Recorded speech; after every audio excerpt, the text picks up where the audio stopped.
Shannon Joy Show.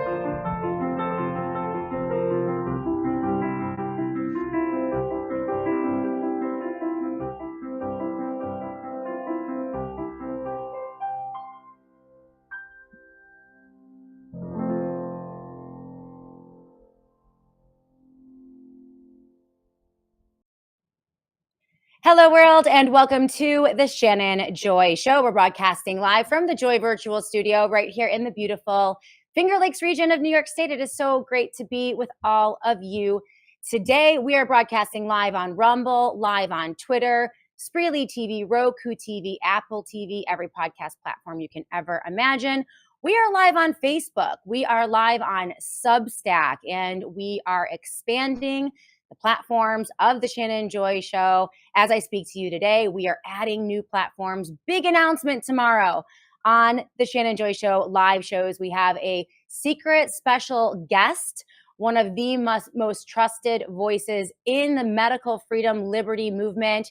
We're going to be announcing a new collaboration. I'm going to be co-hosting a new show right here on the Shannon Joy Network. We're starting next week. We're going to make that announcement tomorrow, among other announcements. We're doing such fun things here at the Shannon Joy Show, and I couldn't do it without all of you.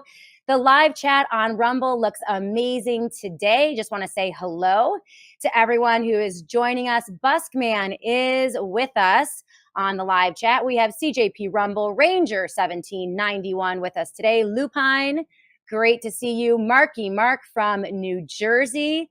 So happy to see you on the live chat today. Mama C 1996. Why do I feel like I want to burn a flag today? It's awful. I am almost 50 years old. Never in my life have I had a desire to burn an American flag. I love the American flag. I love this country. I love our Constitution. But the tyrant in chief, when I hear Donald Trump getting up and speaking out about throwing people in prison for exercising what we know to be a First Amendment right to express ourselves religiously, politically, in any way we see fit. The idea that he is now trotting out this squirrel, that he's going to throw people in jail if they burn an American flag, guys, I don't know, makes me want to exercise my First Amendment right in reverence and honor of the Constitution of the United States of America and sacrifice our poor flag as like a burnt offering to what is really American in this country. It's unbelievable. Meanwhile, we have a MAGA representative. Apparently some bimbo in Texas is running for elected office and goes out to her backyard and burns the Koran on behalf of MAGA and Donald Trump to rile everyone up. It's a lot it's just the headlines are so insane these days, just so insane.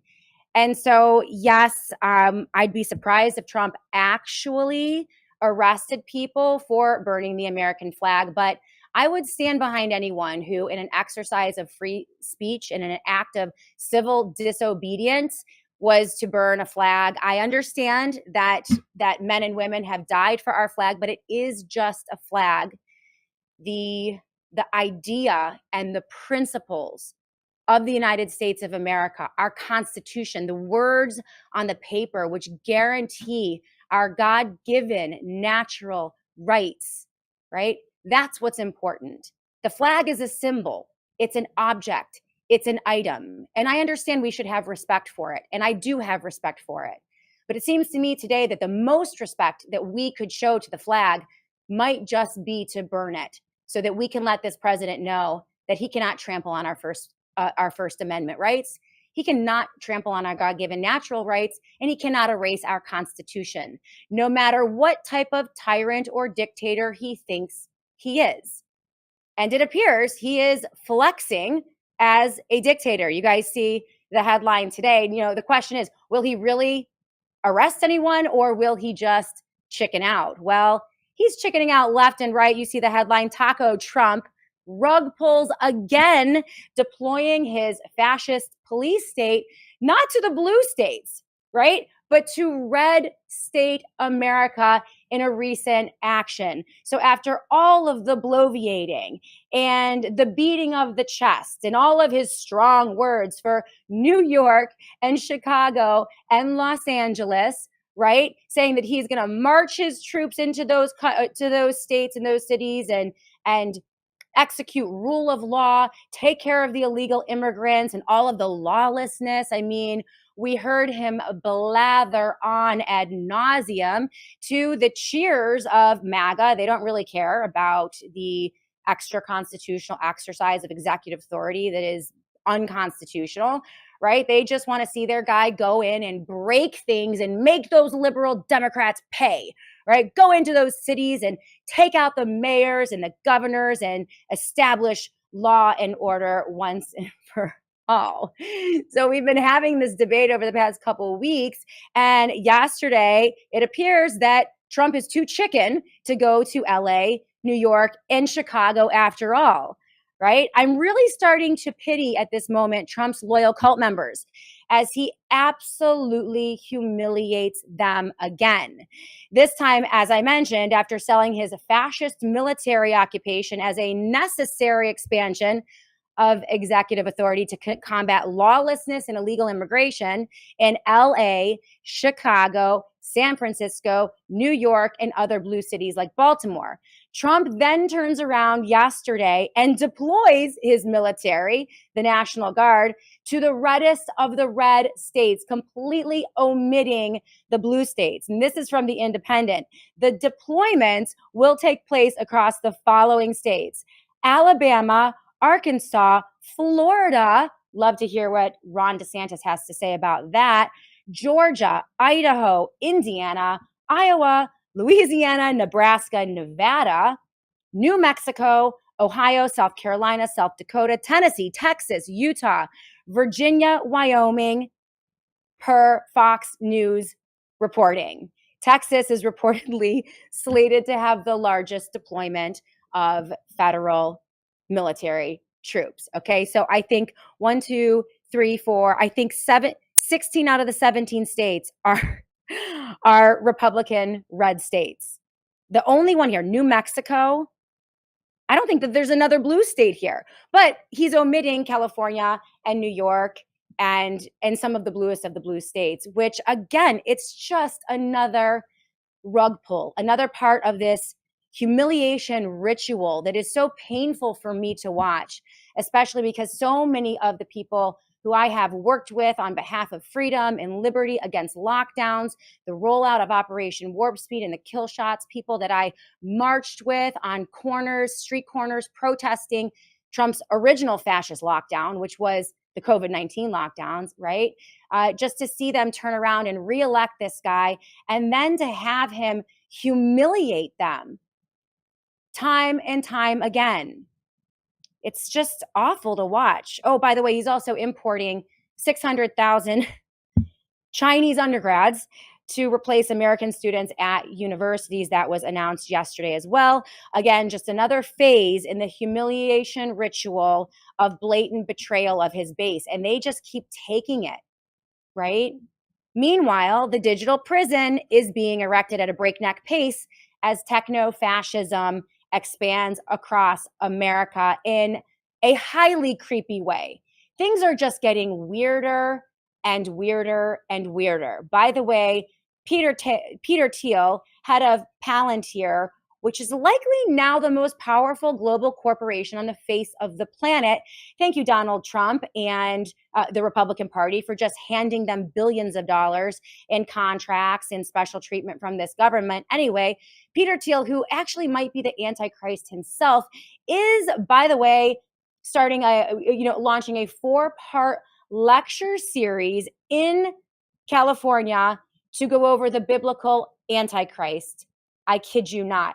He's now warning about AI, which is just so bizarre. Today, we are welcoming into the Joy Virtual Studio at the bottom of the hour, very special guest, Jason Bassler. He is an independent.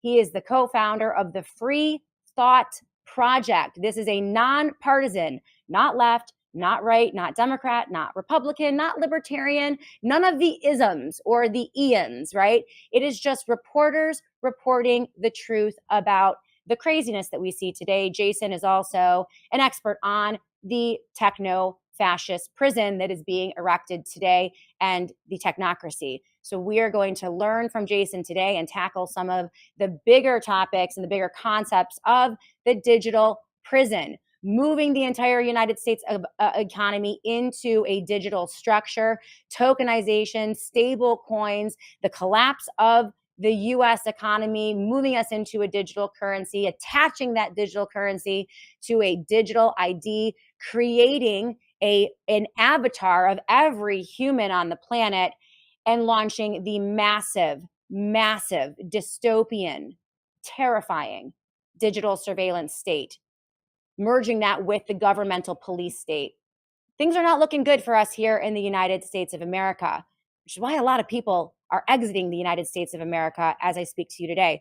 So we are going to welcome Jason in to the Joy Virtual Studio at the bottom of the hour. But first, I want to thank the amazing sponsors of the Shannon Joy Show. First and foremost, of course, our friends over at Colonial Metals Group. As I have mentioned, as we begin to look at the financial situation in the US, it is not looking good. I'm going to link tomorrow to a really interesting audio seminar that was put together by Mike Adams, the health ranger, where he talks about what is coming and what looks to be inevitable in the process of moving us to a digital economy. They are going to revalue gold and silver, particularly gold and metals. And they have to do this first because gold and silver, gold has been the chosen store of wealth for thousands of years of human history. But in his analysis, in order to move us and transition us and pay down the massive $32 trillion United States debt, they may try, and they are likely going to revalue gold. There are two papers out from the Federal Reserve that look like this is not only a plan, that could be launched, somewhere down the road, but is something that looks almost inevitable in the near future. And he is talking about gold at 12,000 to 24,000 per ounce. Right now, gold is at about 3,400 per ounce. So as so many nations and sovereign banks and institutional banks are moving, I mean, they are diving into metals. This is something that people need to learn about. My company is Colonial Metals Group. If you want to learn about how to back up your retirement, it is not too late with physical gold and silver, or invest or purchase physical gold and silver. Colonial Metals Group is a company that I trust.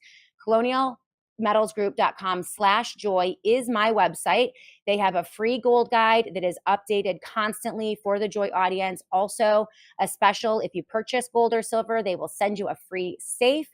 And of course, for those who qualify, $7,500 in free silver. You have to act now. It is never too late to learn about gold and silver and how to protect your retirement, your savings, how to bridge the gap as they mess with our economy and perhaps collapse it.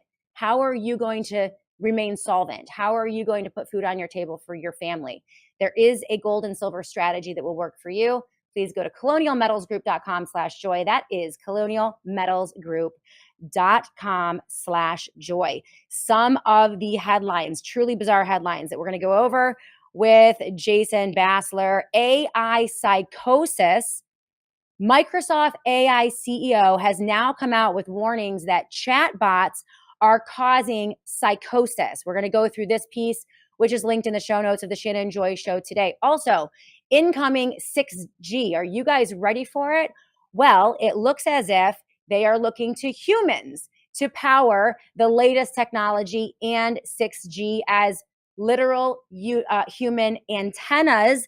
This was from UMass. It's a story from 2023, but it is insane.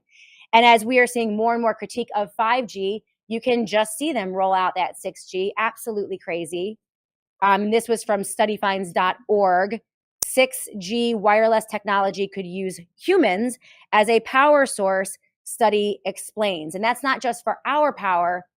I mean, yeah, crazy, crazy times that we live in today. So we're going to be talking about the deployment of Trump's police state with Jason. He is a liberty lover. We're going to hear from him on those topics and a few others as well.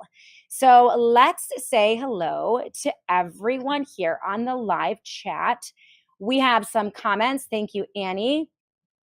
Lupine is with us. She says, listening to Daniel Horowitz's podcast from last Wednesday, people are not happy about the data centers, and extra security has been brought in to protect transmission lines. See where this is going. This is why we need to, as we see everything fall apart at the national federal level. I mean, they are barreling towards this at a breakneck pace. The resistance will be at the local level, your local zoning board, your town board, your local organizations.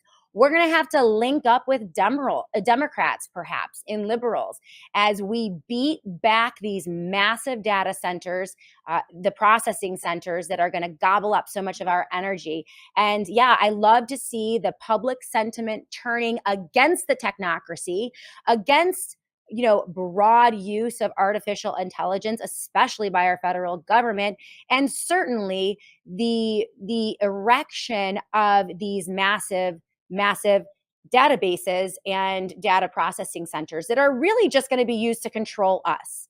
That's it.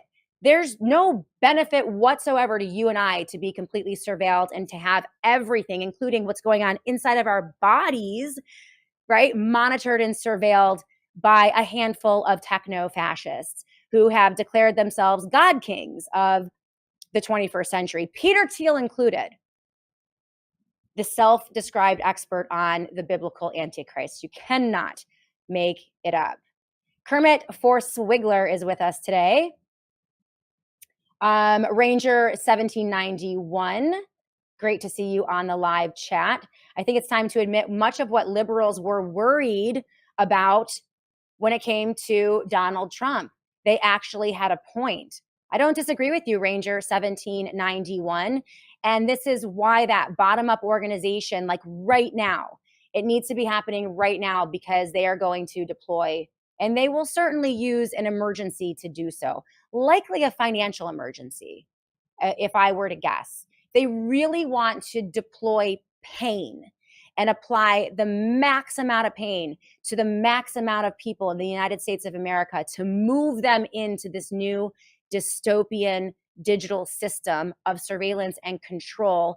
I would say the best way to do it is to crash the economy so that people cannot put food on their tables, so that as many people as humanly possible cannot make their mortgages, cannot feed their families, and are absolutely desperate for the government tokenized food stamps, because that's what it's going to be. You have no money in your bank account, but they're like, hey, let us come in and give you the tokens. Don't take the tokens.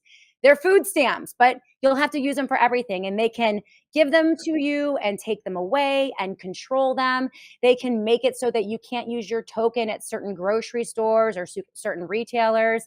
If they want to lock us down for a global pandemic, well, they could just make it so that your tokens don't work, I don't know, 50 feet outside of your home. I mean, there's so many ways that they can control people when they have controllable, surveillable, and confiscatable digital tokens. That's what Trump and his cronies and his tech buddies in Washington, D.C. want for you.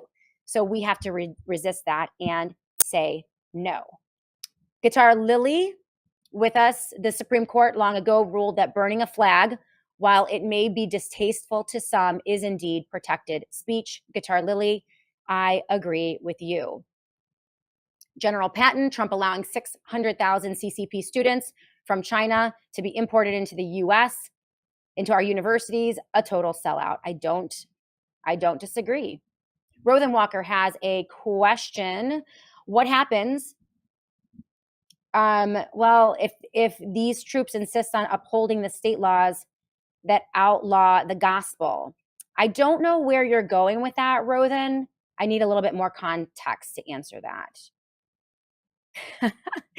Ranger 1791. Shannon, Trump is omitting the blue states from his techno-fascist military lockdown because they, to their credit, wouldn't put up with it. But you know who will bend over? The red states, red governors, and red legislators. And that is a harsh, harsh truth, Ranger 1791. But I think it is absolutely astute. All right, Nostradamus, did you contact Michael Yeadon? I would love to have Michael Yeadon on the show. And yes, I did reach out. I haven't heard back from him yet, but we will still work on him for sure. Absolutely. All right, let's go to a quick commercial break. I'm absolutely thrilled. Our good friend Jason Bassler, he is co-founder of the Free Thought Project. You can find all of their work at thefreethoughtproject.com and follow Jason on the Twitter. When we come back from a quick commercial break, we'll bring him in to discuss some of the headlines that I've already laid out for you and the news of the day. We will start with the deployment of troops, not only now to Washington, D.C., but to 17 red states across the United States of America. Is this a fascist police state expansion? We're going to ask Jason about that, among other things, when we come back on the Shannon Joy Show. Keep it tuned right here. One of the missions here at the Shannon Joy Show is to stay healthy. We need to be as naturally healthy as humanly possible so that we can stay out of the medical industrial complex. We don't want to be on pharmaceutical products. We don't want our bodies to be susceptible to viruses or anything that they are subjecting us to. We don't want to have to rely on the medical industrial complex or pharmaceutical companies in order to exist and survive. And that means daily, like a lifestyle of healthy living and getting the nutrients that we need. And as you guys know, collagen is a regular part of my daily routine for health. It's also now a part of my husband, devastatingly handsome Dr. Joy's daily routine as well. And this is because it is known as the crucial building block for your bones, your joints, muscles, tendons, and ligaments, as well as your skin, hair, and nails. So as we age, we just stop producing. We don't stop producing collagen, but it really slows down. You need to put it back in your body. And this is why daily collagen is so very important. And my favorite collagen, of course, is Native Path Collagen. Why? Because it is the best. It is the cleanest. It is 100% grass-fed bovine collagen. So no plant-based anything here. It has one ingredient, nothing else is added. It's hydrolyzed collagen, which is the best kind. It dissolves perfectly into any liquid, hot or cold. It's that clean. It also has only the types 1 and 3 collagens. And as I mentioned, it's sourced only from very, very happy cows, happy, grass-fed, free-range bovine cows. So no marine, egg, or chicken sources at all. It is also the lowest cost on the market per serving with a 365-day money-back guarantee. You will not get better collagen for a lower price point than you will with Native Path, but you have to go to my site, which is getnativepathcollagen.com/joy. That is getnativepathcollagen.com/joy for 45% off. And yes, 95 day? What did I say? 65 day, 365 day money back guarantee. You can send them back empty containers if you don't like it, but you're going to love it. So make sure you get your discount today. Go to getnativepathcollagen.com/joy. Welcome back, everyone, to the Shannon Joy Show, and welcome to our friend Jason Bassler. He is one of our favorite independent, outside of the two-party political paradigm, reporters, intellectuals, journalists out there. He is the co-founder of the Free Thought Project. The mission is truth outside of the fake ass political paradigms. And I so appreciate, I love everything coming out of your website, thefreethoughtproject.com. And also please follow him on Twitter. He always has a lot to say on the twit as well. Welcome, Jason. How are you? I'm doing well, Shannon. Thank you so much for having me back. I know this is going to be a great conversation. And if I can add, I'm also the founder of Police the Police. So we do have a lot to touch on today. Well, let's start there. We're going to go heavy into the technocracy, techno-fascism, Peter Thiel, and Palantir a little later in the program. But I do want to start with the most pressing news of the day. Donald Trump exercising absolute authority outside of the boundaries of the Constitution of the United States of America, deploying troops not only in Washington, D.C., but to 17 red states, by the way, which is hilarious for all of the red state people who thought he was going to go into LA and Chicago and New York State. No, he's coming after you, but also with a rambling, bizarre, I don't know, press conference in the Oval Office yesterday saying that he's going to throw people in prison for exercising their free speech. It's been determined by the Supreme Court of the United States of America that burning a flag, though distasteful, is an exercise of free speech. He's obliterating that with just a statement saying that he's going to put people in prison for a year. Okay, this is outside of his authority, but I would like to start there with you, Jason. What are your thoughts on these new developments, and what do you think we need to do to stop them? Because it does appear we're going to have to police the police in some of our cities and states across America.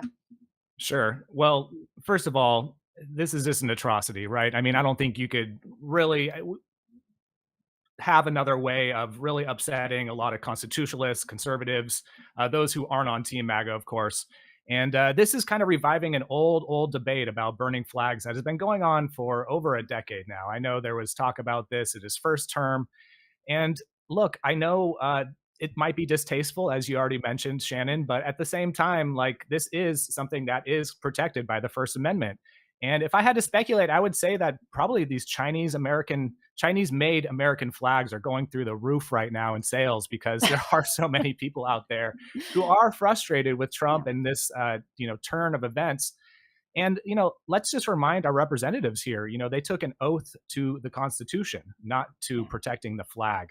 So I think that needs to be said. I think it's absolutely important to remember that, it is free speech. And, conservatives, I've been hearing, this is kind of the rebuttal to this, is basically that they were upset that it was illegal to burn the pride flag. And so now the US flag is protected. But all this is doing is really just creating more, hurdles for freedom. It's creating more ways for them to prosecute us, to throw us in a cage, to arrest us.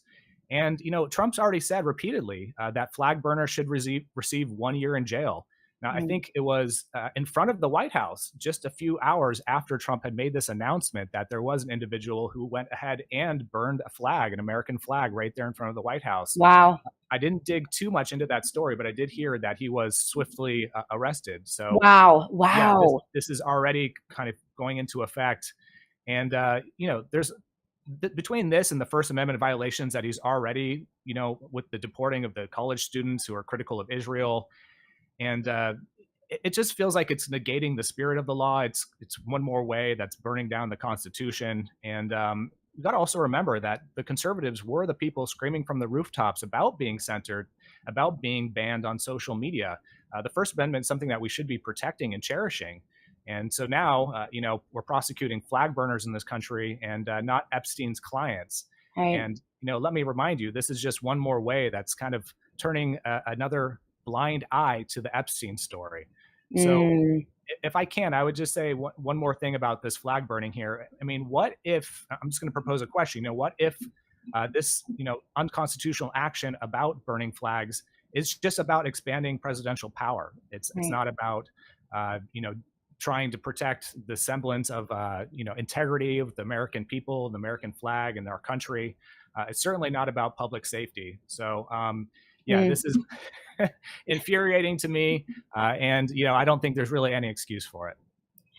Well, and to your point, what Trump has done in the arrest of the gentleman who at the Capitol burned a flag as an expression of political speech and free speech, he is arrested. So that act in and of itself is in direct contradiction of the Supreme Court of the United States of America. So this certainly is a flex on the part of Donald Trump saying, I can just go sit in the Oval Office and say the words. I don't need an executive action. I don't need an act of Congress. I don't need a change in the law. I don't need authority from the Constitution. I don't have to check with the Constitution of the United States of America.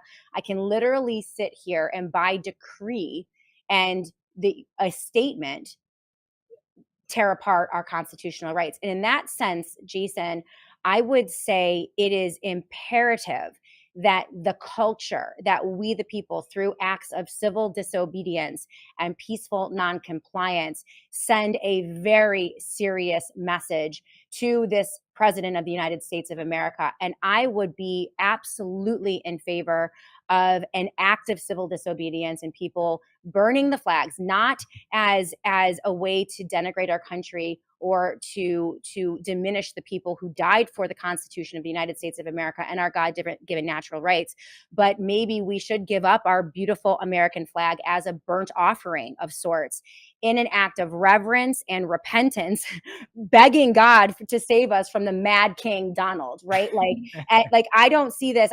I see this as a higher level of respect for our Constitution to do that. And I hope that someone puts that together, because I think he needs to be slapped down hard on this.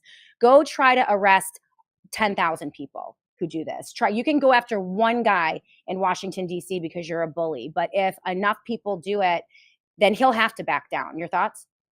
Yeah, absolutely. Exactly. We've said the same thing about a widespread national tax revolt. Yeah. I mean, I think there's plenty of people in this country, even if you don't necessarily believe that taxation is theft, that have kind of fed up with the tax code, Yeah. how much it's grown over the past couple decades. And so, yeah, I don't see why we can't do something like that. Mass civil disobedience is exactly how this country was started. So, to touch on that a little bit more, though, I would say, I don't know, I do think that Trump has some personal issues with people burning the flag, but at the same time, this does very much feel like a dog whistle to his base, right? Mm. Because again, this is it's something that's unconstitutional, but at the same time, it's something that the right really seems to care about. This is something that really gets them heated, gets them worked up. And once again, if we were going to try to create some type of diversionary tactic or distraction to move away from the whole Epstein saga, this would Mm. be one of the best ways to do it. So, I'm not surprised by this. It does feel like it is mostly for the optics. Right. It does feel like it is mostly platitude based. And, to a certain extent, you might be able to say the same thing with the whole martial law that's been going on right now. And, I know that people have a hard time wrapping their head around that concept and actually using those terms, but that's exactly what's happening, right? And I actually wasn't aware of the red states being taken over by martial law, or I guess the incoming rollout of that anyway. Last I heard is he just passed an executive order activating the National Guard for his direct supervision, so to be ready to deploy across the nation in different cities. But Mm. yeah, there's 2,000 National Guard troops already in D.C. since August, and we've seen a lot of low level arrests. We've seen marijuana busts. We've seen stuff like that. I don't know. I haven't been keeping super close track as far as all the crime statistics, but I do think it's interesting that the DC crime rate was at a 30-year low prior to all this happening. And then, of course, Trump goes in, he brings out the National Guard, he throws the FBI in there. And then 4 days later, it goes from, one of the most dangerous cities in America to magically being, the safest. And of course, whenever Trump talks about these things and his White House and his administration, they never cite any type of evidence or any types of statistics. So it really is hard to know what's going on. Again, I just feel like this is purely optics for his base to continue Mm. to try to, keep them close, to keep them on his side, because there's so many people who have become disillusioned since the beginning of his presidency. And one other thing here about this, martial law being rolled out, I think many of us in the truth freedom movement saw this coming from a mile away, right? We saw that Biden was participating in what would look like was the controlled demolition of America, Mhm. especially during 2020, during the George Floyd protests, where he would actually call off, police. A lot of cities and mayors were actually letting people protest during this Right. time. But Right. not only that, they were really widespread with the defund the police stuff. So a lot of people, at least in the conservatives' minds, were thinking, look, like this is getting crazy. This is getting out of hand. Like we have to do something to clean up our cities. You partner that with a lot of the illegal immigration rhetoric that was coming out, and the fear-based mindset. And it is a pretty clear what is going on here. It doesn't feel like this is really about safety. It feels like it's actually about control, and it's field testing martial law in an urban setting under the pretense of law and order. I agree with you. It's interesting that it was Donald Trump who let the cities burn for weeks upon weeks during the lockdowns of 2020. In fact, I was in Rochester, New York, and it was absolute chaos. I mean, it was weeks of absolute chaos. That was Trump. It was Donald Trump who passed the First Step Act with Chuck Schumer and Nancy Pelosi that kind of took apart the criminal justice system and allowed real criminals to be freed, you know, through so many of those actions, probably creating a lot of the problems today. It's kind of, you know, they light the fire, they're the arsonist and the firefighter at the same time, right? In order to be the firefighter, they have to set those fires. And now Trump has the perfect excuse to go in. I mean, he created it, he started it, which is insane. And to your point, this is from the Independent, so we're clear about what he's doing. Um, the Trump administration has announced they plan to mobilize up to 1,700 National Guard troops across 19 red states, mostly red states, in the coming weeks to support its immigration and anti-crime crackdowns, a dramatic expansion of the controversial operation that has seen federal agents and guard troops carrying out activities across Washington, D.C. And so the deployments will take place. What's interesting about this is that he's omitting the blue states, what he used to rile up his base Yep. and to get them frothing at the mouth in supporting these actions. He said he was going to go to Chicago and New York and LA. Well, instead, he's going to Alabama, Arkansas, Florida, Texas, Georgia, Idaho, Indiana, Iowa, Louisiana, Nebraska, Nevada, New Mexico, a token Democrat state. Sure. One, right? Ohio, South Carolina, South Dakota, Tennessee, Texas, Utah, Virginia, Wyoming. These are almost exclusively red states, right? So is he too chicken to go into the blue states? Is he tacoing out again? Like, what are your thoughts on that? There's a good chance. Yeah, there's a good chance of that. And yeah, he said, he wanted to clean up San Francisco and, name these other cities. Right. How about cleaning up government of Epstein's clients first? Yeah. Is that Yeah. how about cleaning up the White House of all these Zionists that seem to be running the show? Or the Pentagon of these endless warmongers who are always constantly looking for some type of new conflict in the Middle East? I mean, Right. I think we have bigger fish to fry here. Yeah. And again, anybody who's paid attention to history, anybody who's a student of history, should be waving a red flag from the rooftop right about now.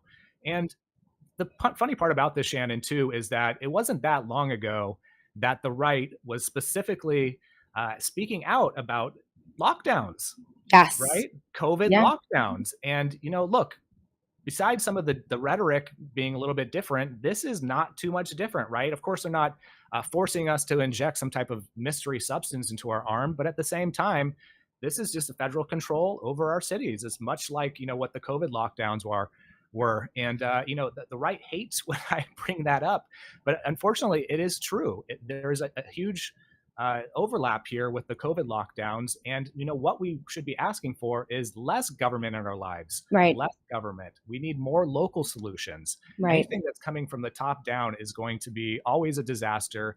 The feds don't have any idea really how to take care of things on a local level. That's best left for our communities, our neighborhoods, our local politics. So to me, this is not a good move on his behalf, unless exactly you're trying to rile up your base.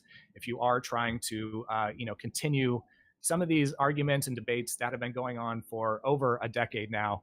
One Mm. other thing I'll mention here too, Shannon, it actually have it in my Know Your Rights seminar that I've been doing every about twice a month right now. I'm also trying to teach people about their rights. I have this online 1 hour Know Your Rights seminar. And one of the things I talk about in that is that more police on our streets doesn't actually equate to less crime, right? Mm.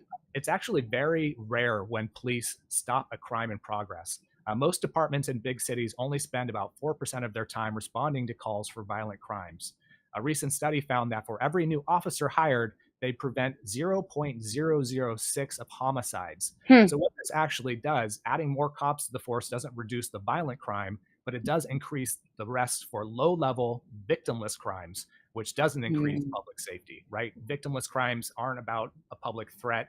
They're things like drugs, like prostitution. And while that might not be your cup of tea, creating victims by arresting them is actually making people's lives worse. And not to mention, that's exactly what they're padding these statistics with, right? We're not seeing this overwhelming show of force to stop violent crimes. Again, they're low level offenses that are being Mm. stopped in DC. So we got to take that into consideration as well. It seems like it's almost a strategy or a tactic to allow the violent criminals to just go buck wild, right? They get away with everything. Use that as an excuse to hire more police, deploy more surveillance, create more laws. You acclimate people to military lockdowns, which I think, to your point, I mean, frankly, the fact that he's deploying to exclusively, almost exclusively red states is absolute proof that this is not about curbing crime. This is not about getting rid of violent crime and cleaning up some of the worst cities with the worst crime statistics in the country. This is about acclimating red states that are supposedly peaceful and have law and order to constant military surveillance and intrusion into your lives. And that would make sense if you want a command and control totalitarian society, which is what the techno fascists and the tech bros and Trump seems to want. It's not about keeping you safe. It's about, and it's not about the criminals. It's more about you and controlling you. It's a really critical point. And, you know, in terms of knowing your rights, I know that that is something that you have been talking about a lot as we are going to begin to see. Sorry, red state folks, you voted for Trump. He's sending the police to your state. I don't know what to tell you. So you're going to have to know your rights. What should people know? Before we go to break, we have about 10 more minutes, and then the second half of the show, I'd like to get into Peter Thiel, Palantir, and the techno fascism emerging. But let's take 10 minutes on knowing your rights, as we are going to have to grapple now with perhaps military in our towns and villages and neighborhoods in some of our cities. Your thoughts there? Yeah, I want to preface. I'd love to get into that. Thank you so much, Shannon. I would just want to preface, like, look, guys, I'm not here to be advocating for high crime rates, right? I'm not here to I know. say I that I know. want criminals on our streets, but the biggest criminals are always in government, and the idea that they're going to come to save us is just delusional. So we got to Right. start from that basis Yeah. first and foremost. And what we have to do is focus on crimes that actually create harm, violence, theft, fraud, stuff like that. We have to end the overcriminalization of things like drug possession, sex work, because it ends up just creating black markets. And that's one of the reasons why the cartels are thriving right now, right? So should be a no-brainer. I guess to libertarians it is. We're still kind of working on edging in some of this logic with some of the right wing, but decriminalize, deregulate. That's the way to do it, guys. We want to localize as much as we can and our communities, because again, the federal government, they're thousands of miles away. They have no idea what's best for us. They don't know who we are, what we want, what we need. So we have to figure out community-based solutions. That's first and foremost. But as you're pointing, Shannon, this is something that I don't think a lot of people are prepared for. I've been trying to do my best to prepare people. I've been screaming again from the rooftop saying, hey guys, like, I got discount codes. I got whatever you need. Just join this class. I'll even get you in for free if you can't afford it. We need to get people educated on their rights. So first and foremost, I would say one of your most important rights, always have to remember this, guys, is you're completely able to video and audio record all interactions with law enforcement.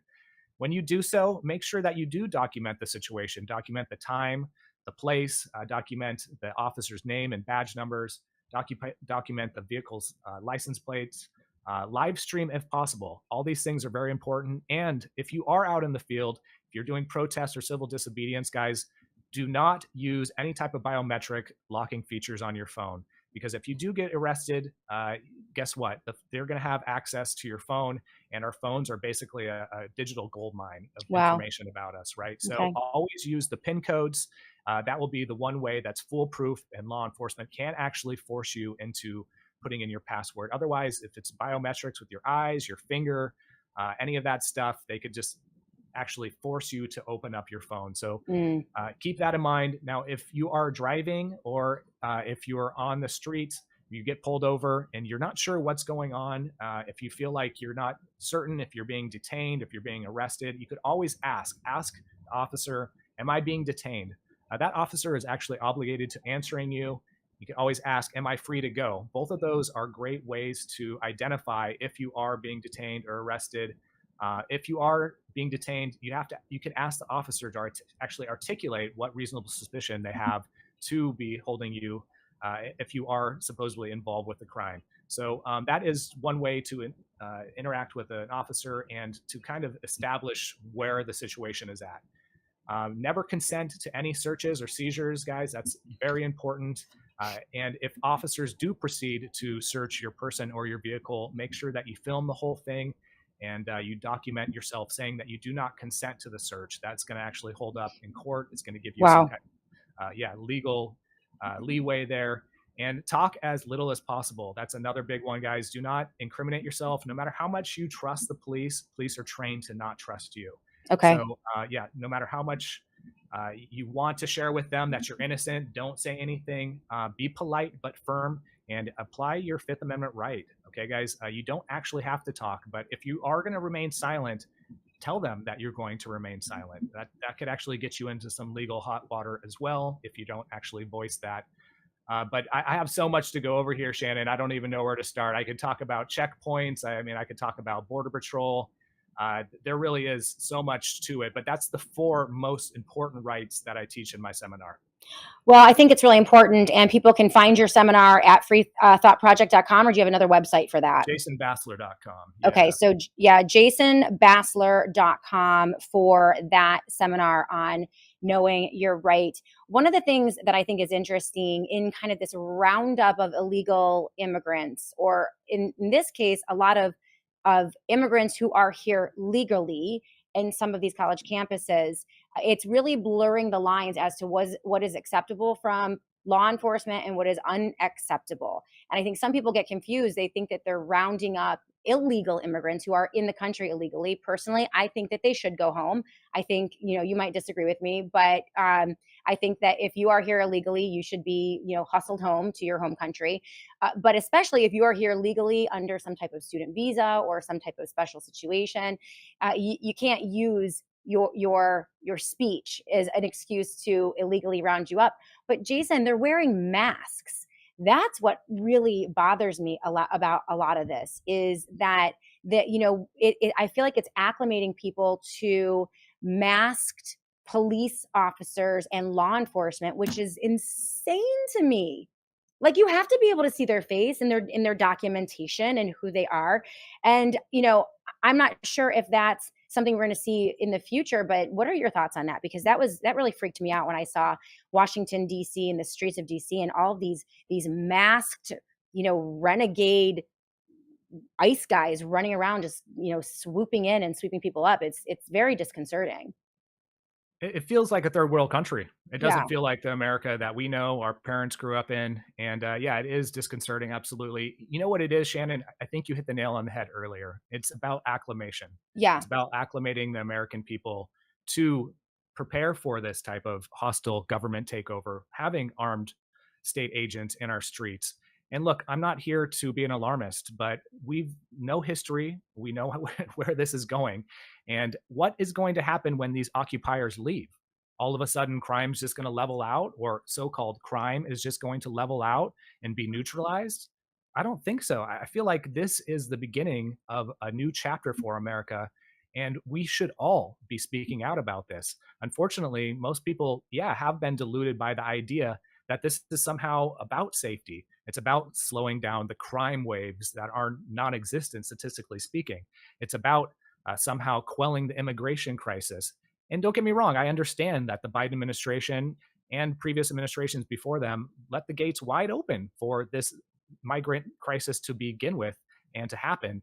But at the same time, I don't think that this top down approach is very strategic. I don't think it's very smart. I think it's just unfortunately acclimating us to a militarized police state, and we already kind of got whiffs of that over the past decade. That's right. But this is going completely full on. And I actually saw a quote that really resonated with me, and it might not resonate with your audience. I don't know. I'm going to tell it anyway. It said, "It's really hard to fathom that the guy making my pizza for 25 years is a gangster and a terrorist, and the person who shows up in an unmarked car wearing a mask and body armor and comes to take him away as somehow the good guy." Right? Mm-hmm. I mean, if these are the good guys, why aren't they showing their face? Why don't they have their badges on? Why don't they have the nameplates on?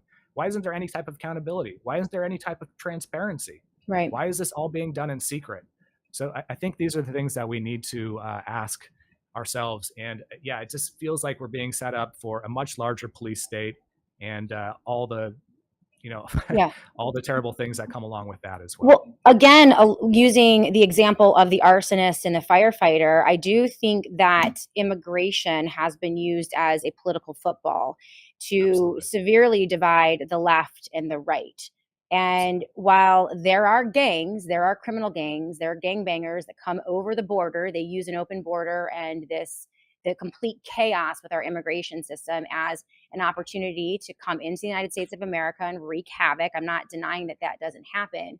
But you also have to think about the fact that there were organizations, governmental organizations, government funded organizations, and NGOs, a lot of them funded by people like George Soros, that went down into South America and plucked these people out of their homes, told them that they're going to get a job and money and welfare, put them on a train, shipped them into the interior of the United States of America, crossed the border in Texas, and then were shipped by plane, train, and automobile into the interior of this country. They are now here.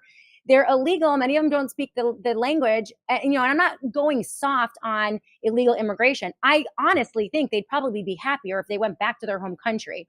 And we incentivize them to do that in some way. And I think that, like all things, there are reasonable, rational solutions to these type of issues that can be found. But the two parties, left and right, are so hyperbolic about one side or the other. It's either the poor huddled masses that could do no wrong, and that would be the leftists, right? When some of them can do wrong. And the right, it's about, the crazy gangbangers that are murdering children and women and putting them in cages and bringing drugs to, elementary schools. And then there's no way to get a solution, but that's what they want. Right. Sure. At the end of the day, they create this immigration problem in order to justify their solutions. And it only takes us down this path further and further. So as someone who has always been about borders, I believe in private property. In my own home, I have a door and windows, a door that locks. I have a fence, meaning you can't come in. I think that borders are fine. But I also think that this whole thing has gone way out of control.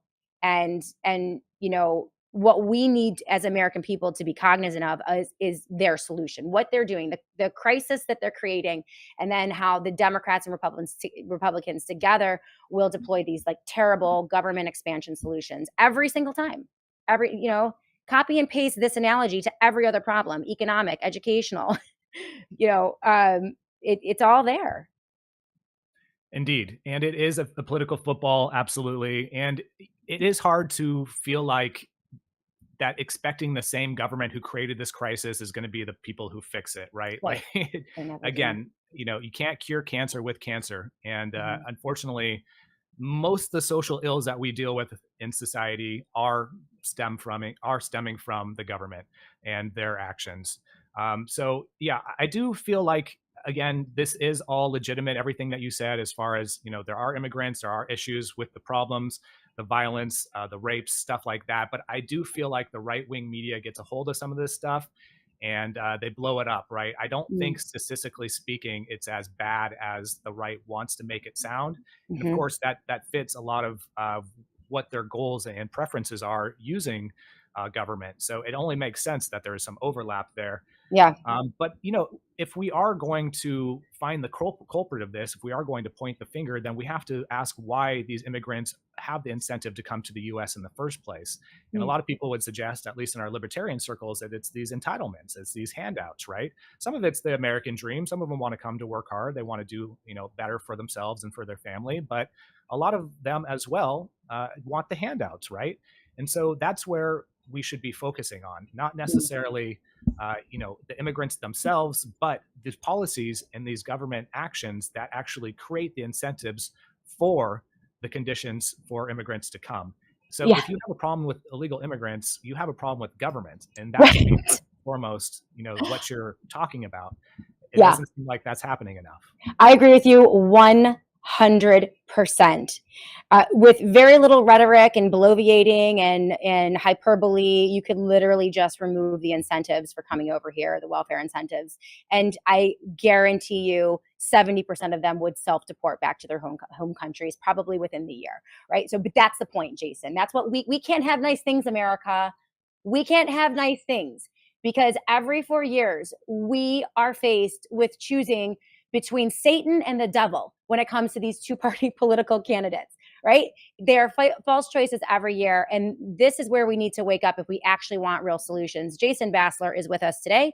He is the co-founder of the Free Thought Project. Go to freethoughtproject.com. Follow him on the twit. He is at Jason Bassler, #1. We'll be back in a moment after this quick break to continue this conversation. We are shifting now into technofascism, the technocracy, and what appears to be the takeover of the United States government, the entire apparatus, by a bunch of tech bros with Peter Thiel at the head. Okay, the guy who wants to wax poetic about the biblical Antichrist in his 4-part series that he's going to have out in California. You can't make this up.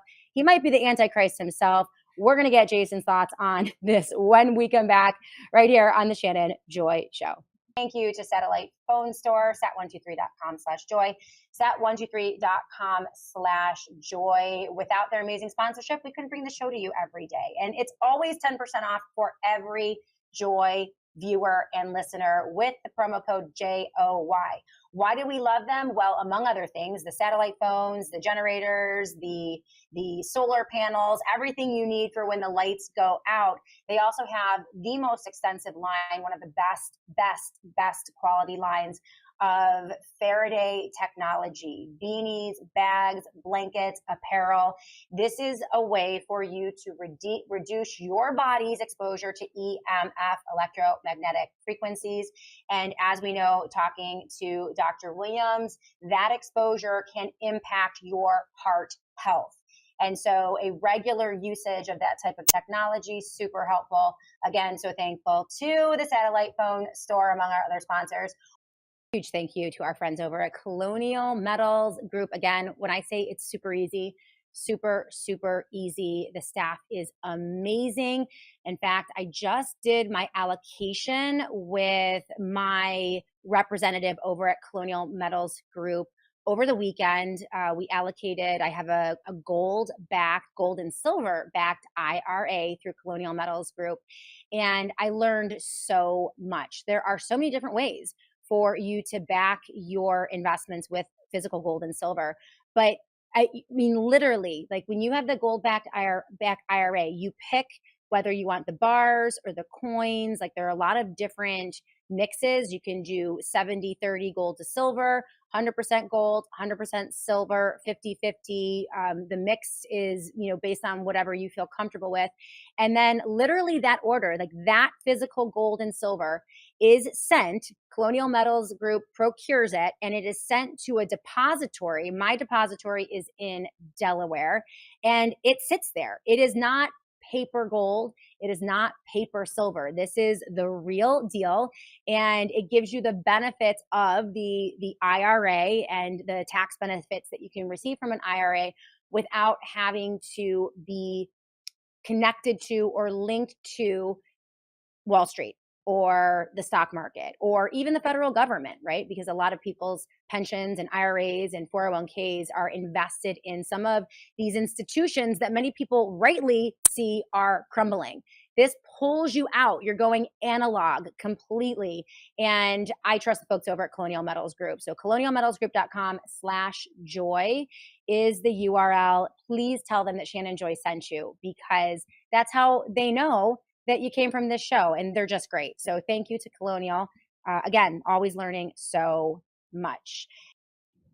Welcome back, everyone, to the Shannon Joy Show. Okay, ladies, very quick before we get back to Jason Bassler, let's talk about something that might surprise you. When you think of creatine, you probably think of those muscle-bound gym bros, right? But here's what the research shows.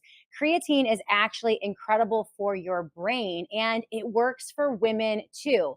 And I have to have my brain functioning. You guys know the news cycle is like a fire hose in my face every single day, and I've got to be operating on all cylinders.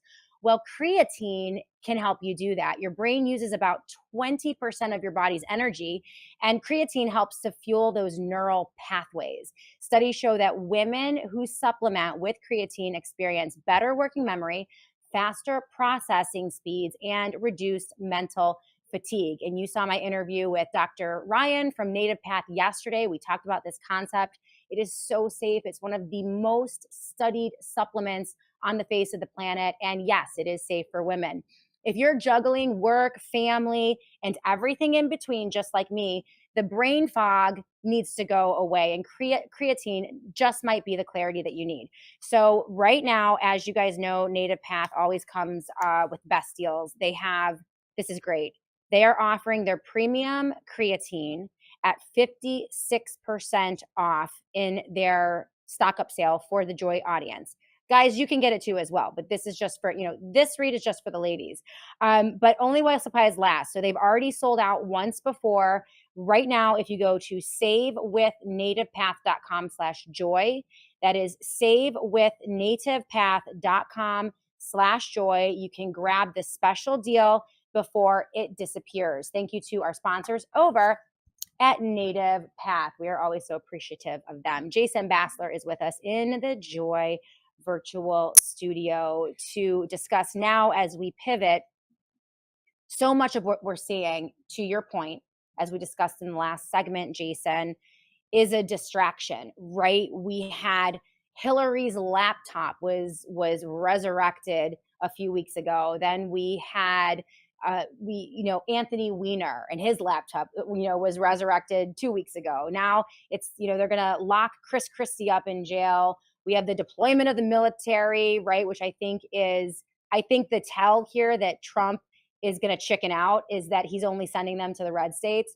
But again, it's all a distraction from these larger issues. First and foremost, the criminals in Washington, D.C., the Epstein client list, which is an abomination that we have not had that released, and then we're not seeking justice for the victims of the clients, the people who Jeffrey Epstein and Ghislaine Maxwell serviced, right? And gave the young girls to. So that's just insane, right?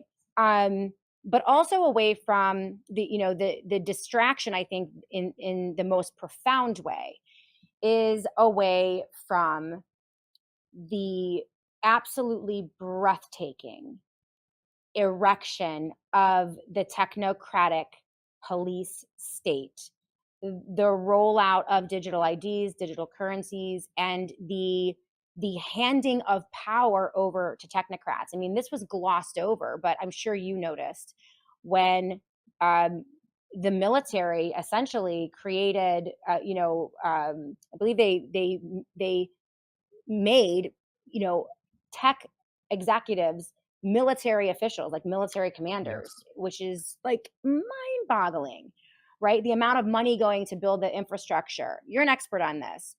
Can you give us an update on where we are in this entire process, from Doge and the sucking up of trillions of dollars of government information and American citizens' information, to where we are today, which is like the beginning of the rollout and the creation of these massive data centers and everything in between?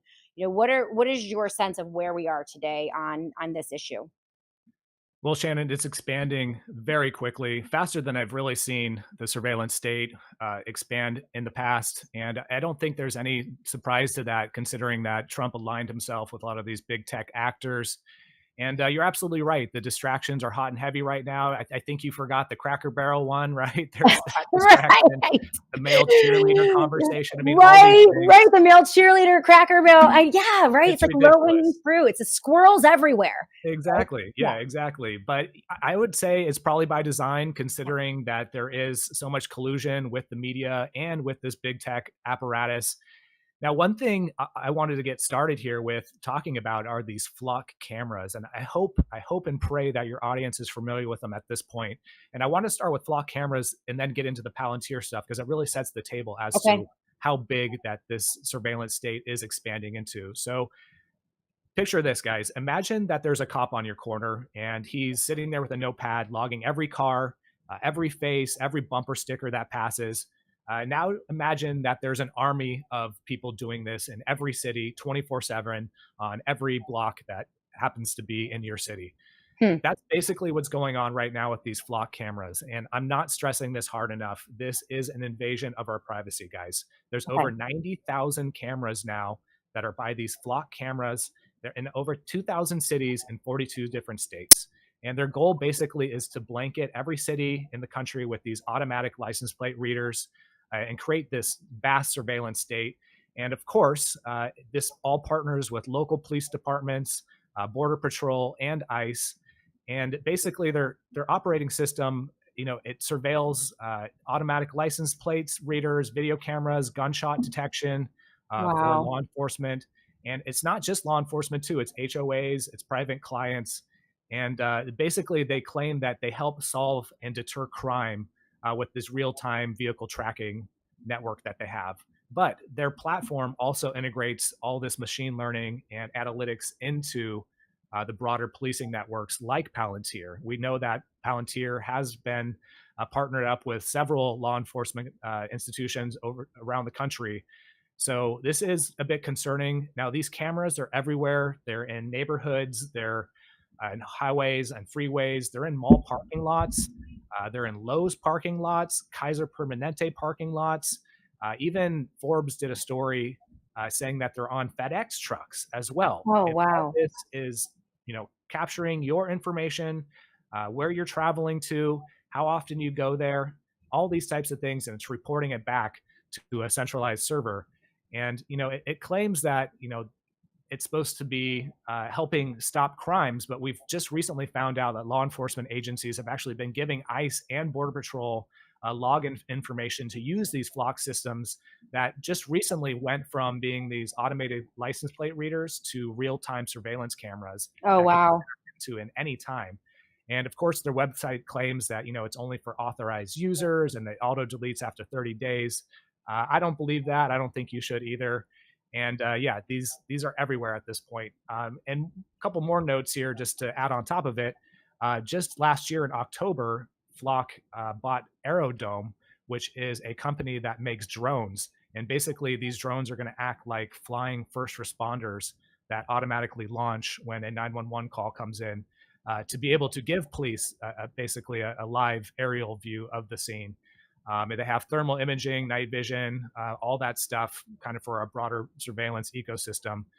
So, what this is basically doing, we were talking about it earlier. We are talking about the acclimation, right? Well, this is kind of the normalization of this constant monitoring of this surveillance creep that continues to happen. And on top of that, it's this public private partnership which is highly problematic because it sidesteps these local and federal laws. There's only so much that you could do when it's a private company as far as stopping these things. And unfortunately, there isn't a lot of oversight right now because most of the public isn't aware of them and what their license plate reading system is doing. So ultimately, it's going to target the poorer communities, the over-policed, marginalized communities. And yeah, somehow Flock turned 1984 into a business model. Wow. Wow. A little over a year ago, I was driving on the New York State Thruway from Watertown area down to Rochester, and I went through a work zone where the speed reduces from 65 to 55. And apparently, I was driving 59 in that work zone. And they snapped a picture, or however the camera captured my information, and they sent me a bill for $300 and said, you violated this ordinance. And you really just have no. I was thinking to myself, well, how do I know for sure? How do I know I was going 59 in a 55? There wasn't even a human being there. There wasn't a person, but here they just dinged me for $300. The exact same thing happened to my son in Baltimore as he was driving home from college. It was yet another work zone. And it really seemed to me to be highly, highly unethical and irrational, unconstitutional, because they could literally say anything about if you are just out and about doing your thing all day. they could say, well, you jaywalked. Well, you did, $50 here, $100 here. And you're just like, what the hell just happened? This goes back to your point of they're not doing anything about actual crime or actual criminals or violent crime. They are literally creating so many rules and regulations and violations, and the apparatus is becoming so large that you just can't even, you're in a straitjacket. You can't even move around. I mean, if they keep layering, they see how profitable this is, they're going to layer one rule over another, and we will end up into that in that dystopian 1984 situation. It's really weird. Absolutely. Yeah. I mean, it's setting us up to be in a digital cage. And it looks like there are multiple companies who are investing in this type of technology. It's not just Flock. Flock happens to be one of the largest at this point and has partnered with different police departments, as I mentioned. So it is something that is expanding. There is a business model here and Mm, there is growth. So as we know, capital is going to find it. There's going to only continue to be more growth to this. Now, that's why we're talking about it, though. This is yeah. part of the awareness, and that's how we get people on board to stop it. Jason, has there been any meaningful pushback, any challenges to this in various states that you know of, or any ways that we can assert or flex our fundamental right to privacy? That is a Fourth Amendment constitutional right. You have the right to privacy. I think it's one of the issues that people do not understand. It's one of the most difficult concepts that I have in terms of explaining to people why privacy is so important. When my husband puts his fingerprint on his phone, I'm like, why are you doing that? When we go through the airport and they're like, yes, I'm going to give you my biometric digital, information. And I'm yelling at my kids and yelling at my husband. And what they say to me, Jason, is, well, they have all that information anyway, Shannon. It's almost like they've acclimated themselves that people don't even assume they have the right to privacy, that the Sure. government is not allowed that. How do you tackle that? I mean, there is almost a resistance, even in the culture, at least right now, to the assertion of the right to privacy. And they'll say things like, well, if you're not doing anything wrong, then you should be fine. If you're a criminal, then you have to worry about it. What are your thoughts on that in terms of privacy? It's such a difficult concept, I think, to articulate to people. Yeah, it is. It's challenging. Well, to answer your first question, actually, the city of Sedona just recently turned down their Flock contract. I believe they had signed the contract. Okay. A colleague and friend of mine, Derek Bros, reported on this recently. The people showed up at the city council. They weren't aware of how many people were against it, apparently, and Okay. yeah, decided to shift the tide a little bit there. And there are just before I answer your other question, there are actually two sites that everybody should know about. One of them is eyesonflock.com. It basically documents the 30-day aggregate stats, as in like all the camera totals, all the Wow. total vehicles that are tracked, and then deflock.me highlights an interactive map that allows people to find if they have flock cameras in their area. So go to deflock.me, guys, find out if there's any in your area, and start showing up at these local city council meetings. Yeah, it is challenging, unfortunately, when people kind of have that mentality that, not doing anything wrong, there's nothing to hide. That is probably one of the most ignorant ways of going about things. What we're trying to not do is give government all this excess information on us, especially when it comes to a company like Palantir that's centralizing all of it. We don't want to Mm, make it easier for them. We don't want to be giving up our biometrics. And not only that, but every time you scan your face at the airport, at the TSA checkpoint, it is just once again acclimating people. It's the frog in the boiling water syndrome, right? It's getting people to understand this idea that, hey, this is innovation, this is the new digital revolution, this is for your convenience. No, it's none of the above, guys. It is going to be used against you one way or another, mm, whether it be the digital IDs, whether it be the social credit scores that are coming, or heard you talking about it on the segment before I even came on, the CBDCs and stable coins that are mm, right down the road as well. All these things are a means of control, and the less we give them, the less we comply, the more they'll realize that this is not what we want in our lives. mm, Unfortunately, with government, we don't have the opportunity to take our dollars elsewhere. You're co-opted into this system one way or another. It's like a religion you can't get out of, basically. right. So unfortunately, guys, this is one of the only ways that we can push back, is by not complying, by saying, no, I'm not going to do that. And in large numbers, they'll finally get the picture, they'll finally get the point. But the more that we pretend that these guys are on our side, the more that we pretend that somehow safety is more important than liberty, we're doing a disfavor to ourselves and we're shooting ourselves in the foot. I agree, Jason. And I want to go back to that point, local organization. The good people of Sedona and citizens across the United States of America have immense power. That's If right. we forget about our D versus R and we forget about hating the left or hating the right, and we just find our neighbors, deploy a little bit of common sense and reason, and maybe use the Constitution of the United States of America as our guide in some of these local matters, it is possible to push back and refuse the data center or the flock cameras or the drone surveillance or any of the other things that they're going to try to incentivize your town leaders into accepting. This is why local is the name of the game. Jason Bassler, I agree with you.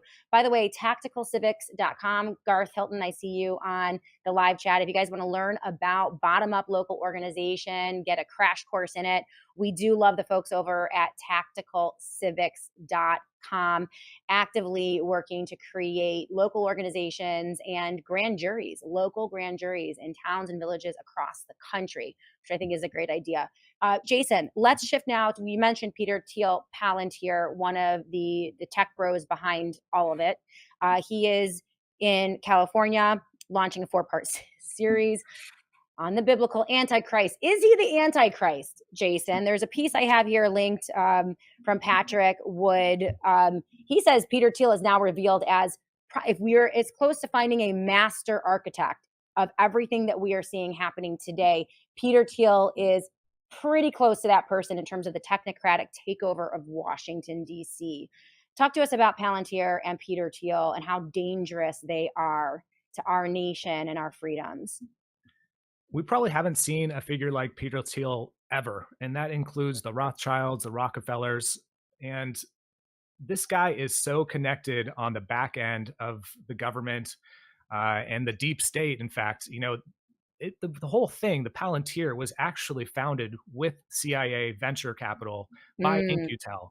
And this is something, that has its tentacles in everything at this point. I mean, there's at least 30 different federal contracts, including the DoD, CIA, FBI, IRS, Homeland Security. And it's not just in the US. This is a global surveillance company.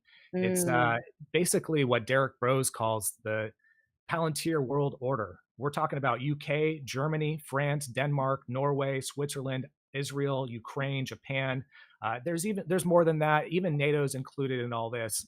And basically, the way I've been trying to tell people and explain it, because it is so overwhelming to understand exactly what they do and how much they do, but they're basically the nervous system of the surveillance state. Okay. They're the militarized data broker for AI surveillance and analytics. They're involved with, like I mentioned, the US government and the military industrial complex and many different ways. And Trump just tapped them as of early June to centralize a database combining all of our information, our tax, our debt, our social security, bank information, medical. No database has ever been centralized with this much data before. So it's unprecedented in the scope. And it is wide ranging with personal data. Government agencies will be able to pull this up with just a click of a mouse. Of course, the White House mentions that it's about efficiency. Again, we're just trying to digitalize, where we're at in society in this day and age. But I think a lot of us are seriously concerned about the implications of mass surveillance. Another way of looking at it is basically like it's the Patriot Act on steroids, right? Wow. And this isn't something new either. This is something that's been going on since the Biden administration, even prior to that, even the Obama administration. They all have ties to Peter Thiel. But he is notably more close with Trump. And people even have said that Trump picked J.D. Vance under Thiel's recommendation. So, yeah, there is a lot to kind of go over and cover. I know we're getting low on time here. But one thing I will say here and leave you with, guys, is that there was 13 employees of Palantir in May who actually walked away from the company. They completely left all their perks, everything. And they basically said it was because, quote, Palantir is increasingly complicit normalizing authoritarianism under the guise of a revolution led by oligarchs. We Hmm. must resist this trend. And again, talking about acclimation and normalization, this is basically it. So yeah, there's so much to get into here, but I feel like that's probably a good place to land. Yeah, I think that we could probably do a couple shows on the digital surveillance state. I use the word techno fascism Perfect. because I think it's actually more accurate than technocracy. Technocracy almost sounds like a new system, like democracy, right? Or it's for the new digital age. We have this nice new system of governance. I think people don't realize, people who like technology, who benefit from technology. You use technology, I use technology. A lot of people are using AI, and there are instances when that is appropriate, and we should use that for the furthering of human innovation and human flourishing. So that's, set that aside. Techno-fascism is using technology and using their cooperation and alliance in a public-private partnership. That is Yeah. the definition of fascism. It is the coming together, the merger of the corporate state and the governmental state. It's the military plus the corporate robber barons, oligarchs, corporatists, you name them. They come together. They're no longer battling each other, but they are working directly against the interests of private, individual human beings who have God given natural rights. They have souls, they have value. We have souls and value. This is seeking to obliterate those rights very blatantly. And so when you see this coming together of Trump and people like Peter Thiel, I can't see it as any other circumstance than the deployment of full scale fascism using technology in this country. That's how dangerous it is. And unfortunately, the very people who would normally rage against this are anesthetized in the cult of MAGA. Your thoughts there? Absolutely. I mean, these are the same people that were adamantly opposed to digital IDs. Yes. Yet, this is the framework, this is the scaffolding of the surveillance state. And they think that because Trump co-signs on it, that they see, Thiel sitting next to Trump and their buddy buddy, and that there's this vague semblance of an idea of potentially getting rid of the illegal immigrants, that somehow this is going to benefit the American people. I have some bad news and a wake up call for them. Unfortunately, that is not what's going to be happening. Mm-mm.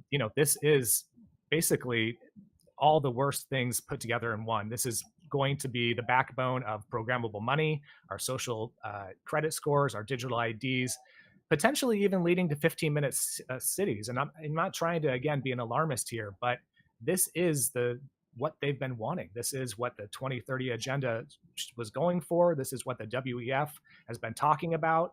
And just because it's your team now leading the charge doesn't mean that we could turn a blind eye. We have to remain vigilant. So yeah, they're basically creating a broader, surveillance ecosystem that does threaten the privacy and individual freedom of all of us. And Mm. there really shouldn't be any excuse for it at this point. Well, isn't it true too that the next Democrat in office will inherit the infrastructure that Trump has built for them, and they will wield it, right? Absolutely.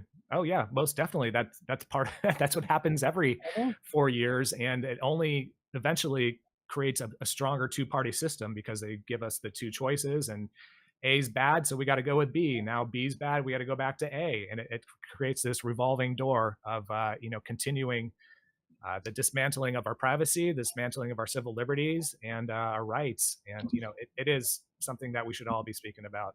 Well, this is why I think we really do. We have to focus on local organizations, and we have to focus on those data centers. If they can't process the data, then they can collect it all that they want. It's not going to be able to be deployed against us.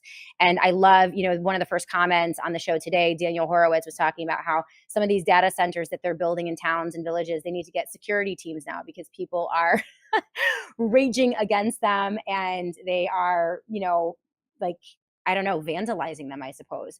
Let's, if we can stop those data centers, I think that we can begin as a culture to push back against this. In the same way, remember, it was inevitable that 99.9999% of us were going to have the COVID shots, and they Yeah. thought they were just going to roll right over us and make it happen.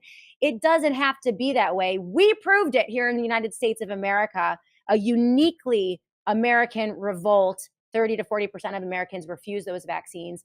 We can enjoy technology in a way that makes sense for us, but we do not have to accept the technocratic, fascist police state. And that's where we need to make that determination, exit those two-party political paradigms, and get active locally. Jason, thank you so much for being with us today. 30 seconds to close us out. Yeah, I agree 100%. Get active locally. We have to also take on new solutions, start Mhm. learning about cryptocurrencies, specifically privacy oriented cryptocurrencies. This is going to Sure. be one of the only solutions, guys. Also, yeah, just continue to sharpen your intellect. I mean, start figuring out ways to be your own person without this system surrounding you. Learn food, Love learn it. all these things of self sufficiency. And remember, guys, you are a shining example. So whatever you do, people are going to absorb it. They're going to learn from your example. And that's how we create a more free and prosperous world. I love it. Jason Bassler, thank you so much for coming onto the show again. Always appreciate having you here. Jason Bassler, one on the twit. And make sure you support all of his work, thefreethoughtproject.com. It is a wealth of information. Also, his jasonbassler.com. You can find his Know Your Rights seminar as well. So important. You have a great day, my friend. Thank you so much. Thank you so much, Shannon. Appreciate it. Okay. And thank you guys for being with us today on the Shannon Joy Show. It's so great to have such an amazing audience. Thank you to Annie for producing the show today. We will be back tomorrow. Extra special secret guests and big announcements for expansion of the Shannon Joy Show and a new show. So make sure you join us tomorrow live. We'll see you tomorrow right here on the Shannon Joy Show.